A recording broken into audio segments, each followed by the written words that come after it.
Psychology କହିଥାଏ ଯଦି ଆପଣ କୌଣସି ମହିଳାଙ୍କୁ ଭଲ ଭାବରେ ଜାଣିଛନ୍ତି ଓ ତାଙ୍କୁ ଗେହିବାକୁ ଚାହୁଁଛନ୍ତି ତେବେ ତାଙ୍କର ଏହି 3ଟି ଜିନିଷକୁ 3 ଥର ଚିପି ଦିଅନ୍ତୁ।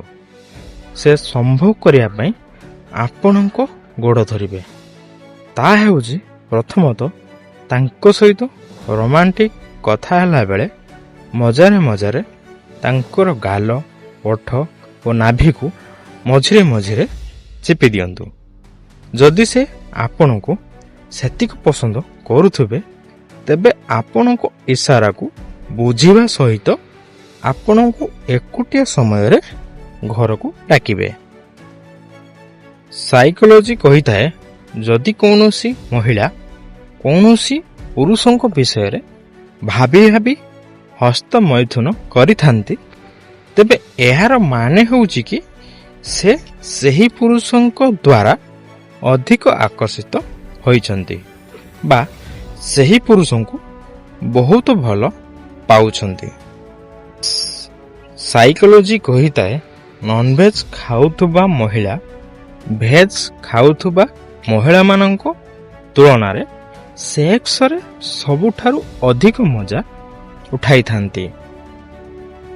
ସାଇକୋଲୋଜି କହିଥାଏ 60% କପଲମାନଙ୍କ ମଧ୍ୟରୁ ଜଣେ ନା ଜଣେ ସେକ୍ସ କରିବା ସମୟରେ ଅନ୍ୟ କେଉଁ ବ୍ୟକ୍ତିଙ୍କ ବିଷୟରେ ନିଶ୍ଚୟ ଭାବିଥାନ୍ତି।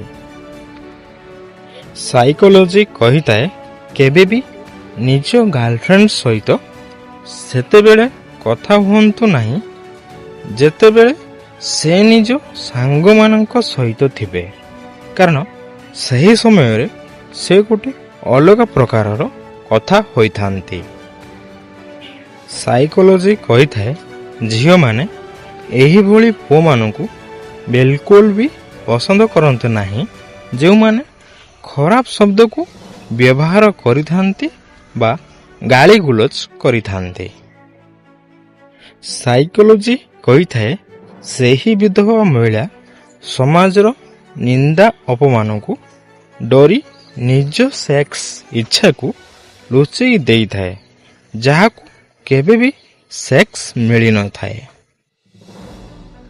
ସାଇକୋଲୋଜି କହିଥାଏ ଯେଉଁ ଲୋକମାନେ ନିଜ ସାଙ୍ଗମାନଙ୍କ ଠାରୁ ଅଲଗା ରହିଥାନ୍ତି ମାନେ ଏକୁଟିଆ ରହିଥାନ୍ତି ସେହି ଲୋକମାନେ 4 ବର୍ଷ ଅଧିକ ଜୀବିତ ରହିଥାନ୍ତି। ସାଇକୋଲୋଜି କହିଥାଏ 18ରୁ 33 ବର୍ଷର ଲୋକମାନେ ଦୁନିଆରେ ସବୁଠାରୁ ଅଧିକ ଚିନ୍ତାଗ୍ରସ୍ତ ଥାଆନ୍ତି କିନ୍ତୁ 33 ବର୍ଷ ପରେ ଚିନ୍ତାର ସ୍ତର କମ୍ ହେବାକୁ ଲାଗେ। ସାଇକୋଲୋଜି କହିଥାଏ ମହିଳାମାନେ ଭୁଲିବାର ନାଟକ କରିପାରନ୍ତି କିନ୍ତୁ ଧକ୍କାକୁ କେବେ ବି କ୍ଷମା କରନ୍ତି ନାହିଁ। ସାଇକୋଲୋଜି କହିଥାଏ ଅନେକ ଥର ପରେ ବି ସାମ୍ନାବାଲା ବ୍ୟକ୍ତି ଆପଣଙ୍କ କଥାରେ ଏଥିପାଇଁ ଉତ୍ତର ଦେଇନଥାଏ କାରଣ ତାଙ୍କୁ ଲାଗିଥାଏ କି ଆପଣ ତାଙ୍କୁ ବୁଝିବା ପାଇଁ ଯୋଗ୍ୟ ନୁହନ୍ତି।